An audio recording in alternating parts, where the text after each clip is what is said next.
तेज हो गई है। तेल अवीव से गाजा और तेहरान तक हमले और पलटवार लगातार जारी हैं। कहीं मिसाइलें गिर रही हैं तो कहीं एयर स्ट्राइक से तबाही के मंजर सामने आ रहे हैं।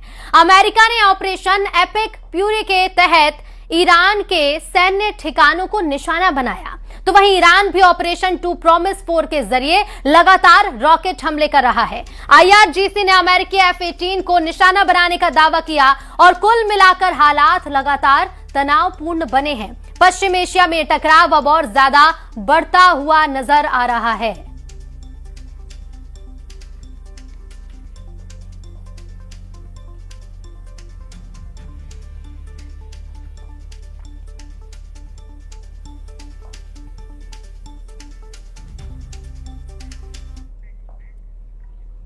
और ईरान के सीजफायर प्रस्ताव ठुकराने से भड़के ट्रंप ने सबसे भयानक बमबारी के ऑर्डर दिए हैं, जिसके बाद तेहरान के बाजार पुलिस मुख्यालय को बारूदी धमाकों से उड़ा दिया गया। इधर ईरान ने इजरायल के सभी एयर डिफेंस सिस्टम को चीरकर भारी तबाही मचा दी है। ईरान ने हर घंटे 10 मिसाइलों को लॉन्च करना भी शुरू कर दिया। ईरान ने दावा किया है कि कोस्टल क्रूज मिसाइल से ट्रंप के जंगी बेड़े लिंकन पर हमला किया गया।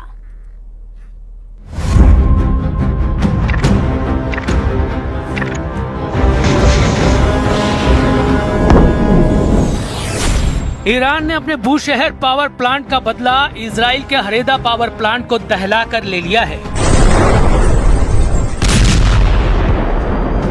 ईरान का यह पलटवार बता रहा है कि वो मिसाइल के बदले मिसाइल मारेगा, बम के बदले बम मारेगा,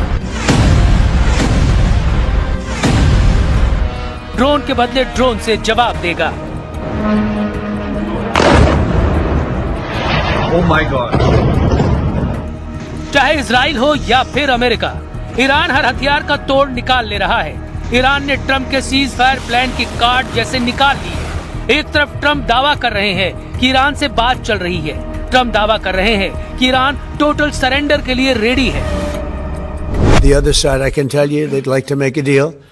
And who wouldn't if you were there? Look, their Navy's gone, their Air Force is gone, their communications are gone. That's the biggest problem. It's very hard to communicate. लेकिन Iran military और leadership Trump से ठीक अलग बयान दे रही है। Iran के supreme leader ने ट्रंप से समझौते से साफ इनकार कर दिया है। ईरान के नए सिक्योरिटी बॉस जनरल जुल्कद्र ने अमेरिका से समझौते पर बिग नो कह रखा है। जिन बाकर कालिबाफ को ट्रंप अपना आदमी समझ रहे हैं, उन्होंने भी सीज फायर को फेक न्यूज कह डाला है। तब अमेरिका ने ईरान में किसे साध रखा है? वो कौन है जो ट्रंप से डील करने के लिए रेडी है? कतर जैसे देशों ने तो इस पचड़े में फंसने से तौबा कर ली है। कतर के विदेश मंत्रालय का आधिकारिक बयान सुन लीजिए। कतर ने अमेरिका ईरान के बीच पिसने से खुद को कैसे अलग कर लिया है। Qatar is not involved in these talks. Our views about any talks, if they exist, are consistent with our very principled position that all conflicts will end on the negotiation table. समझदार मुल्क हवा का रुख भांप चुके हैं, मगर कुछ मौका परस्त युद्ध को भुनाने में लगे हैं। वो अमेरिका ईरान की डील में बिचौलिया बनने के लिए उतावले हैं। अमेरिका इजराइल ईरान की लड़ाई में नंबर बनाने के चक्कर में कुछ देशों ने हद पार कर दी है। पाकिस्तान का जनरल मुनीर दावा कर रहा है कि वो ट्रंप का पीस प्रस्ताव ईरान को भेज चुका है। तुर्की के स्वयंभू खलीफा एर्दोआन दावा ठोक रहे हैं कि युद्ध की मध्यस्थता वही कर रहे हैं। रूस ने कहा है कि ट्रंप के 15 शर्तों वाले प्रस्ताव की रिपोर्ट भरोसे लायक नहीं है। Такого рода информацию иранские наши друзья нам не передавали. Это первое. Второе. Мы не знаем, насколько достоверны все эти сообщения. रूस की बातें ईरानी मिलिट्री से मेल खाती हैं, जिसने जानकारी दी है कि उसकी सीज फायर पर किसी से कोई बात नहीं हो रही है। इजराइल ने भी युद्ध को रोकने का कोई सिग्नल नहीं दिया है। नेतन्याहू अपने सलाहकारों के साथ नए सिरे से सिक्योरिटी मीटिंग कर रहे हैं। उन्होंने सिक्योरिटी कैबिनेट को भी बुलाया है। इजराइल ने अब तक ईरान में अपने सभी टारगेट हिट नहीं किए हैं। नेतन्याहू का प्लान ट्रंप से बिल्कुल अलग है। ट्रंप दावा कर रहे हैं कि उन्होंने ईरान में लीडरशिप का सफाया कर तख्ता पलट कर दिया है। ईरान में नए ग्रुप के साथ उनकी अच्छी बातचीत चल रही है। We have really regime change. You know, this is a change in the regime. because the leaders are all very different than the ones that we started off with that created all those problems. So this was, I think we can say, Jason, this is regime change.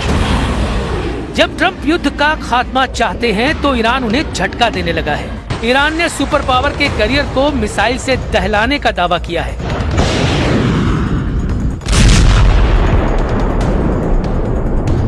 Iran ने coastal cruise missile से Lincoln career को निशाना बनाने का ऐलान किया है। Iran के जखीरे में कोस्टल क्रूज मिसाइलों की भरमार है, जिसमें कुछ की रेंज 2500 किलोमीटर तक है। जूनियर खमनेई की कुछ कुख्यात कोस्टल क्रूज मिसाइलों की डिटेल जान लीजिए।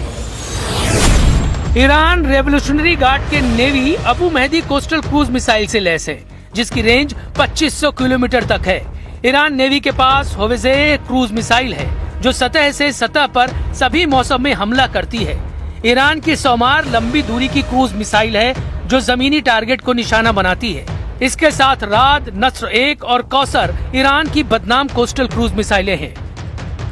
समंदर से जमीन पर चलिए, ये इराक में ट्रंप का विक्ट्री कैंप है। ईरान समर्थक लड़ाकों ने सुपर पावर के विक्ट्री कैंप को धुआं कर रखा है। ड्रोन कैमरे से ली गई तस्वीरों में ट्रंप के मिलिट्री कैंप पर बम धमाके साफ देखे जा सकते हैं। बगदाद एयरपोर्ट के करीब यह हमला हुआ है, जहां अमेरिका का ग्रीन जोन है। मतलब इराक में ईरान समर्थक लड़ाकों ने सुपर पावर को घेर कर मारना शुरू कर दिया है। ईरान ने अमेरिका की तरह इजराइल पर भयानक हमले तेज कर दिए हैं। इस्लामिक रेवोल्यूशनरी गार्ड कॉर्प्स ने बताया कि सिर्फ 24 मार्च की रात को ही 220 मिसाइलें एक साथ इजराइल पर दागी गई। मतलब ये कि ईरान ने हर घंटे औसतन इजराइल पर 10 मिसाइलों की बौछार की है। वहीं इजराइल डिफेंस फोर्सेस के मुताबिक इजराइल के मल्टीलेयर एयर डिफेंस सिस्टम ने ईरान की 70% मिसाइलों को हवा में मार गिराया है। बावजूद इसके आयरन डोम, एरो सिस्टम और डेविड स्लिंग को चीरकर 30% मिसाइलों ने इजराइल को भारी नुकसान पहुंचाया है। ईरान अब फत्ताह 2, सेज्जिल, इमाद और खुर्रम शहर 4 मिसाइलों का इस्तेमाल ज्यादा कर रहा है। इनमें कुछ मिसाइलों में क्लस्टर वॉरहेड लगे हुए हैं, जो भारी तबाही मचा रहे हैं। ईरान के घातक पलटवार शुरू करने के बाद ट्रंप को यूरोप के देशों ने इराक जैसी हार की वार्निंग देनी शुरू कर दी है। स्पेन के प्रधानमंत्री पेड्रो सांचेज ने ईरान वार के साइड इफेक्ट बताकर यूरोप को अलर्ट रहने को कहा है। Puede que este desastre de Irán pase pronto o puede que la pesadilla de Irak se repita, pero en esta ocasión multiplicado por n. युद्ध का खात्मा जल्द हो, इसकी उम्मीद सब लगा रहे हैं। ईरान ने भी सिग्नल दिए हैं कि उसकी शर्तों पर ट्रंप अगर राजी हैं तो युद्ध रुक सकता है, लेकिन ये शर्तें ट्रंप को हजम होंगी, इसकी गारंटी नहीं। ईरान चाहता है कि फारस की खाड़ी और पश्चिमी एशिया में सभी अमेरिकी सैन्य ठिकानों को बंद कर अमेरिका वापस लौट जाए। ईरान ने मांग रखी है कि होर्मुज स्ट्रेट से गुजरने वाले सभी कारोबारी जहाजों से टोल टैक्स वसूलने का अधिकार सिर्फ उसके पास रहे। ईरान को युद्ध के दौरान अमेरिका और इजराइल के हमलों से हुए पाई के नुकसान की भरपाई चाहिए। ईरान की ट्रंप से डिमांड है कि उसके ऊपर लगाए गए सभी प्रतिबंध हटाए जाएं। यही नहीं, भविष्य में ईरान के खिलाफ कोई भी युद्ध थोपा नहीं जाए, इसका पुख्ता इंतजाम करना होगा। ईरान ने कहा है कि वो बगैर किसी बातचीत के अपनी बैलिस्टिक मिसाइलों का प्रोडक्शन जारी रखेगा। ईरान ने लेबनान में हिजबुल्लाह के खिलाफ होने वाले इजरायली हमलों को रोकने की भी डिमांड रखी है। सुपर पावर के लिए शर्तों वाली ये हड्डियां हजम करना करीब नामुमकिन है। वहीं ईरान साफ कर चुका है कि वो खाड़ी से इस बार अमेरिका को खदेड़ने के बाद ही रुकेगा।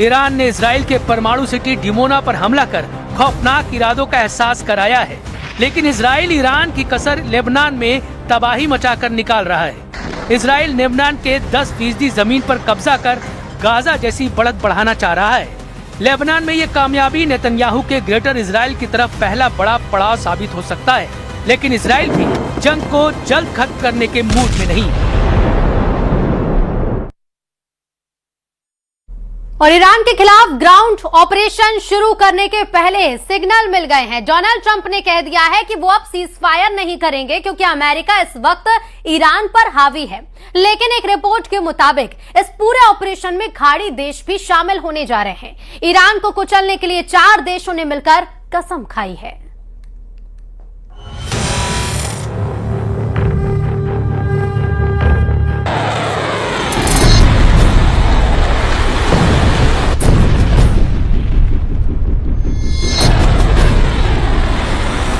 अमेरिका की फौज तैयार है।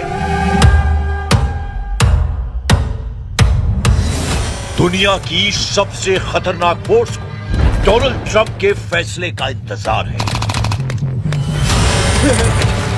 ईरान पर चढ़ाई करने के लिए 5000 कमांडो किसी भी वक्त हमला कर देंगे।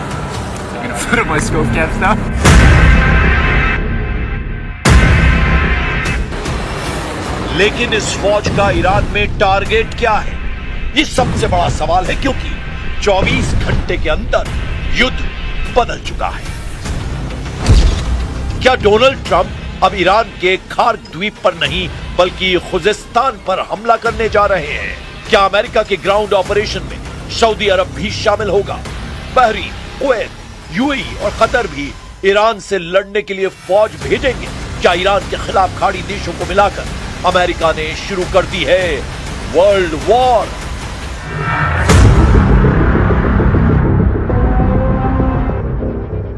अमेरिका का ग्राउंड ऑपरेशन बहुत बड़ा टारगेट सेट कर चुका है और इसमें खार्क के साथ खुजिस्तान वाले समीकरण ईरान के लिए बहुत खतरनाक साबित हो सकते हैं।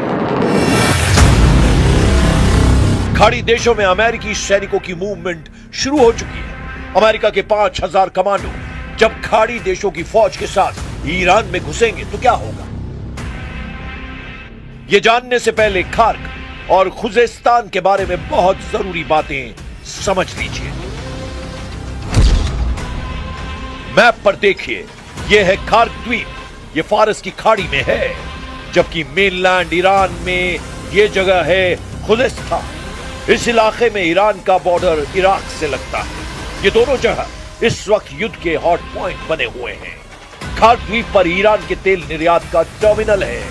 यहीं से उसके 90% तेल का निर्यात होता है, जबकि खार्क द्वीप से जो तेल निर्यात किया जाता है ईरान के खुजिस्तान प्रांत से निकाला जाता है। खुजिस्तान को ईरान की ऊर्जा राजधानी कहा जाता है। ईरान का 80% तेल खुजिस्तान की जमीन से निकाला जाता है।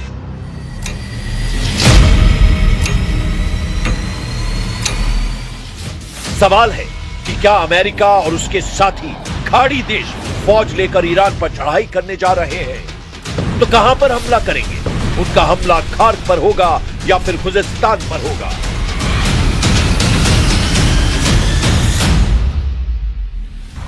और दोनों मोर्चों में से हमला कहां करना ट्रंप के लिए आसान साबित होगा। अमेरिका की फोर्स खुजिस्तान पर पहले हमला कर सकती है, क्योंकि यह ऐसा इलाका है जहां अमेरिकी सेना को फौज की रसद, सप्लाई और बाकी कम्युनिकेशंस बनाने में कम मुश्किल उठानी पड़ेगी। यह एक समतल इलाका है जहां किसी फौज के लिए ऑपरेशन करना आसान है। लेकिन उससे पहले सवाल कि क्या खाड़ी देश अब अमेरिका के साथ मिलकर ईरान पर चढ़ाई करने जा रहे हैं?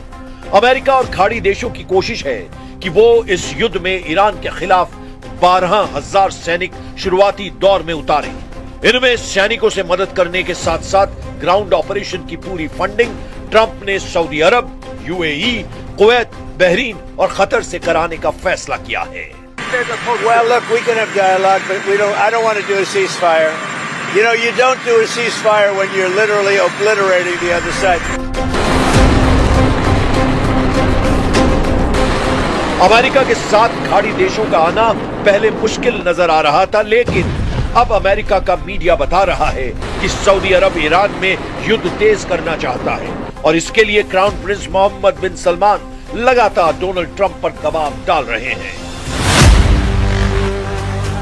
न्यूयॉर्क टाइम्स की रिपोर्ट है कि सऊदी अरब ने ट्रंप पर दबाव बनाया हुआ है कि युद्ध जारी रखा जाए।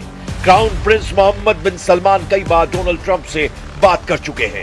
उन्होंने ईरान में सत्ता परिवर्तन तक युद्ध तेज करने के लिए कहा है। सऊदी अरब का साफ मानना है कि ईरान खाड़ी देशों के लिए खतरा है और इस वक्त ईरान को ज्यादा से ज्यादा कमजोर करने की जरूरत है। इसीलिए अमेरिका को अब पीछे नहीं हटना चाहिए। इसीलिए कयास है कि ट्रंप सऊदी अरब और बाकी खाड़ी देशों के कंधे पर रखकर बंदूक चलाना चाहते हैं। वो ईरान के खिलाफ ग्राउंड ऑपरेशन में खाड़ी देशों का इस्तेमाल करेंगे। पहले से ही अमेरिकी सेना सऊदी अरब और बाकी खाड़ी देशों के मिलिट्री बेस का इस्तेमाल कर रही है। ईरान की फौज 6.5 लाख है। इसके अलावा पैरा मिलिट्री फोर्स 2.5 लाख के बराबर है, जबकि ईरान में एक्टिव बसीज फोर्स 20 लाख तक हो सकती है। ईरान ने बता दिया है कि वो नहीं बल्कि उसके दुश्मन इस जंग में झुकेंगे। यानी ईरान का इरादा साफ है कि वो आखिरी दम तक लड़ेगा, चाहे दुश्मन अमेरिका और इजराइल हो या सभी खाड़ी देश जो पहले से अमेरिका की मदद करते आ रहे हैं। वैसे ईरान के खिलाफ खाड़ी देश शामिल हुए तो क्या होगा, क्योंकि इराक पहले ही एक्टिव हो चुका है।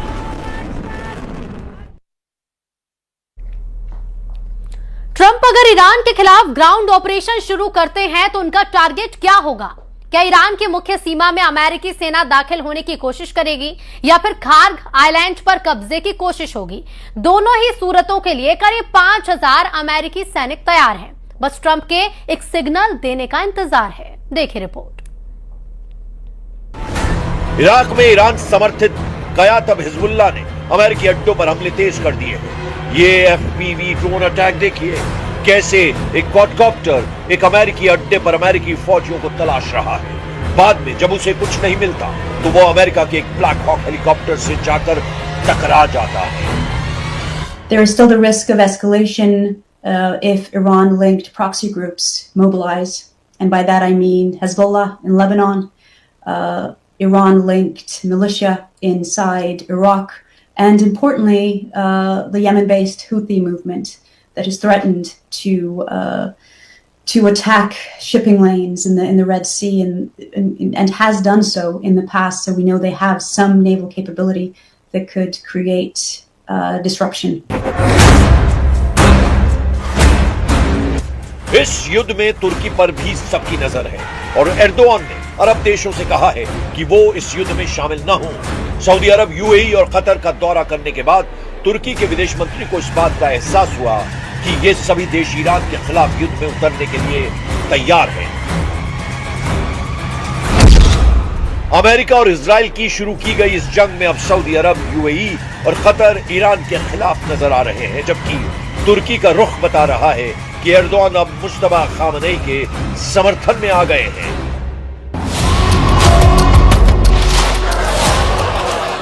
ये ऐसे वक्त में हो रहा है जब ट्रंप के 5000 कमांडोज ईरान की सरहद में दाखिल होने के लिए तैयार कर दिए गए हैं। खार्ग और खुजिस्तान हमला कहां होगा, बस ट्रंप को इसका फैसला करना है। लेकिन तुर्की से बयान आने के बाद ईरान को एहसास हो गया है कि वो इस जंग में अकेला नहीं है। ईरान के स्पीकर मोहम्मद बाकर खालिबाफ ने कहा है कि ईरान अमेरिका की हर हरकत पर नजर रखे हुए है। अमेरिका की फौज की गतिविधियां देखी जा रही हैं। अमेरिका के सैनिक ट्रंप और नेतन्याहू की गलत फहमियों का शिकार बनेंगे। ईरान का इम्तिहान लेने की कोशिश न करें ट्रंप। युद्ध की शुरुआत अमेरिका और इजराइल ने की है, लेकिन इस जंग में ईरान लगातार आक्रामक होता जा रहा है। ईरान के विदेश मंत्री अब्बास अरागाची ने अमेरिका और इजराइल को बहुत बड़ी धमकी दी है, डराने की कोशिश की है। अब्बास अरागाची ने कहा है कि नेतन्याहू नहीं चाहते कि दुनिया को पता चले कि ईरान कैसे इजराइल पर पलटवार करके उसे सजा दे रहा है। अरागाची का दावा है कि उनकी रिपोर्ट बताती है कि इजराइल में ईरान की मिसाइलों से बड़ी तबाही मची है। इजराइल की लीडरशिप पैनिक कर चुकी है। इजराइल का एयर डिफेंस फेल हो चुका है। सबसे अहम बात, अरागाची ने कहा है कि अभी तो ईरान ने सिर्फ शुरुआत की है। Well, actually, this is a war imposed on us, and what we are doing is only defending ourselves. We are facing an act of aggression which is absolutely illegal, and what we are doing is the act of self-defense which is legal and legitimate. Iran ने America को अपने missile वाले तेवर फिर दिखाए। ये Iran का cruise missile attack है जो अमेरिका के कैरियर यूएसएस अब्राहम लिंकन की तरफ लॉन्च किया गया है। अमेरिका का ये कैरियर ग्रुप अभी ईरान से सुरक्षित दूरी पर है, लेकिन ईरान ने बता दिया है कि वो अमेरिकी नौसेना को करीब भी पटकने नहीं देगा। ऐसे में अमेरिका का ग्राउंड ऑपरेशन कितना कामयाब होगा, इस पर सवाल उठने लगे। एक तरफ अमेरिका और इजराइल ईरान पर हमला करते हैं और फिर ईरान पलटवार करता है, फिर यही सिलसिला तेज हो जाता है। देखा जाए तो ईरान इस वक्त इस युद्ध को कंट्रोल कर रहा है। उसके इरादों के हिसाब से ही अमेरिका को अगली चाल चलनी पड़ रही है। इसकी सबसे बड़ी वजह ईरान की मिसाइल पावर है जो लगातार इजराइल पर अटैक कर रही है। तबाही तेल अवीव और हाइफा में बहुत ज्यादा हो रही है। ईरान के क्लस्टर बम कहां फटेंगे, इसका अंदाजा अब नेतन्याहू के मिसाइल डिफेंस सिस्टम को नहीं रहा। वो बार बार फेल हो रहे हैं।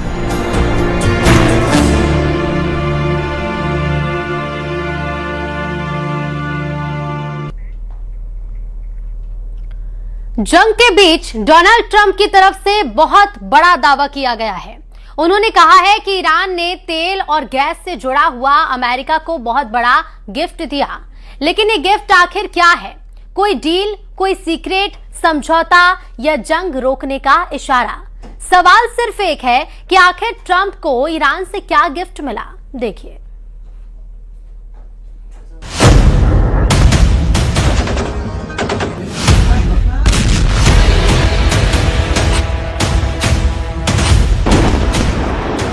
डोनाल्ड ट्रंप के गिफ्ट वाले बयान ने पूरी दुनिया में सस्पेंस पैदा कर दिया है। ट्रंप ने साफ कहा है कि ये गिफ्ट न्यूक्लियर नहीं बल्कि तेल और गैस से जुड़ा है और इसकी कीमत बहुत बड़ी है, लेकिन उन्होंने इसकी डिटेल बताने से इनकार कर दिया। ऐसे में सवाल यही उठता है कि क्या ये गिफ्ट दरअसल कोई आर्थिक या ऊर्जा से जुड़ी रियायत है? क्या ईरान ने तेल सप्लाई या ट्रांजिट में कोई राहत दी है? They're going to make a deal. They're going to make a deal. They did something yesterday that was amazing, actually. They gave us a present, and the present arrived today. It was a very big present worth a tremendous amount of money.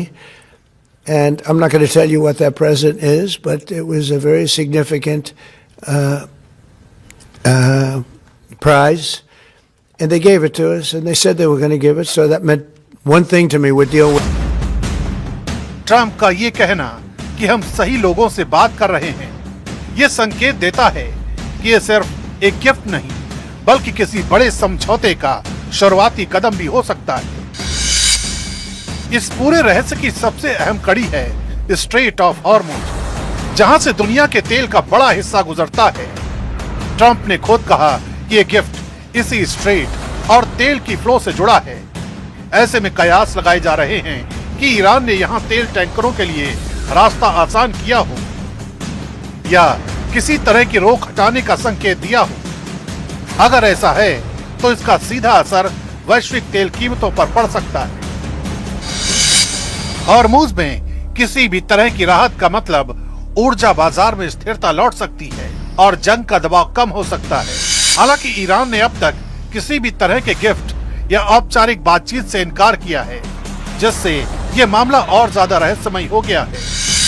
एक तरफ America deal के करीब होने का दावा कर रहा है, वहीं दूसरी तरफ ईरान सार्वजनिक रूप से इनकार कर रहा है। ये भी संभव है कि ये सब बैक चैनल बातचीत का हिस्सा हो, जिसे अभी सार्वजनिक नहीं किया जा रहा।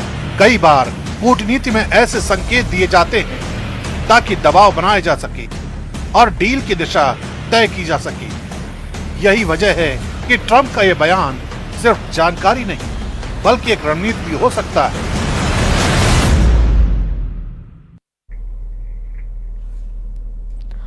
और फिलहाल इस बुलेटिन में इतना ही। नमस्कार।